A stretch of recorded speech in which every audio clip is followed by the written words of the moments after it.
केवळ 9 धावा लागल्यात फलकावर. चांगली गोलंदाजी पाहायला मिळाली या षटकामधून. टी केदार यांची आणि षटक संपला आणि म्हणून हा संघ अगदी उजवा ठरतो. नेहमीच अनेक मोठ्या मोठ्या स्पर्धा अगदी पाहतोय. हा संघ यंदाच्या सीझन मध्ये खूप स्पर्धा त्यांनी जिंकल्यात.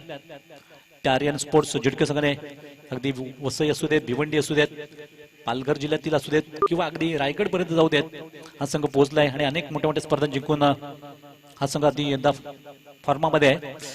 तर बघूया तोच फॉर्म त्यांचा आज या स्पर्धेत पाहायला मिळेल का आपल्याला. सध्या त्यांची गोलंदाजी पण पाहतो त्यांची. आणि आता नवीन गोलंदाजीसाठी येत आहेत विकास, ज्यांच्यावरती चेंडू सोपवला जातोय. दुसऱ्या षटकाला सुरुवात होताना पहिला चेंडू.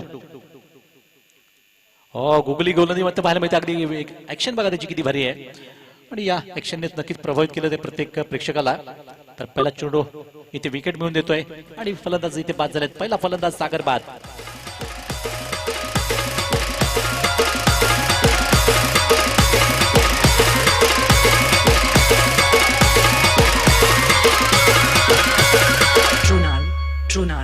अग सुटला माझा पदर बाई मी नव्हते भानात.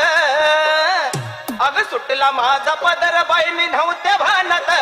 अन काळूबाईचं वाहन माझ्या भरल्या अंगात.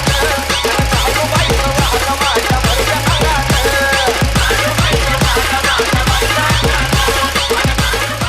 धन्यवाद डीजे. निश्चितच सुंदर साथ दिले डीजेने आम्हाला गेले 4 दिवस. परंतु विकासाने सफलता मिळवली आणि त्यानंतर फलंदाज येतात मैदानात रुपेश. नवीन फलंदाज रुपेश चे मैदान आलेत आणि संघाची धावसंख्या 1 गडी बाद 9 धावा आतापर्यंत. यायचा खाली क्षेत्रामध्ये चेंडूला फटकावला गेला, मारला गेला. तिथे क्षेत्ररक्षक चेंडूवर येत आहेत तोपर्यंत एक सिंगल धाव. एक धावेने धावसंख्या जाऊन पोहोचली डबल फिगर मध्ये. 10 अंकावर 10 रन ऑन दी बोर्ड. तर नुकतंच खातं उघडत आहेत रुपेश आपला आणि तो सामना करतील ते विशाल. या षटकातले आतापर्यंत पाहिलं तर 2 चेंडूचा खेळ संपतोय. विकास पुन्हा एकदा तयार होतील गोलंदाजी मार्कवर. उजव्या हाताने गोलंदाजी करताना राईट आर्मवर देखील मारा. इथे मात्र चेंडू टप्पा पडल्यानंतर खूप वेगाने एसटी मागे गेला आणि झेल एसटी मागे देऊन बसल्यात आणि किक विकेटचं पतन. भन्नाट स्पेल आपला पाहतोय, भन्नाट वेग पाहतोय आणि वेगाचा मात्र प्रभाव पाहिला की फलंदाज 2 जे बाद झाले ते याच वेगाने.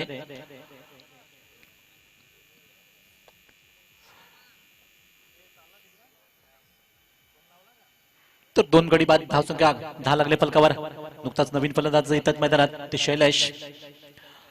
तर सज्जन संघ थोडंसं का होईना या सामन्यातून त्यांची अजून उभारी झाली नाही. विशेषतः सागर बाद झाल्यानंतर धावसंख्येला थोडासा आळा बसलाय, थोडंसं लगाम बसलाय. कारण अतिशय चांगली गोलंदाजी होती सध्या ती झिडके संघाकडून विकास यांचे. आणि 2 फलंदाज त्यांनी तंबूमध्ये हडलाय ते या षटकात. आतापर्यंत 3 चेंडू संपल्यात.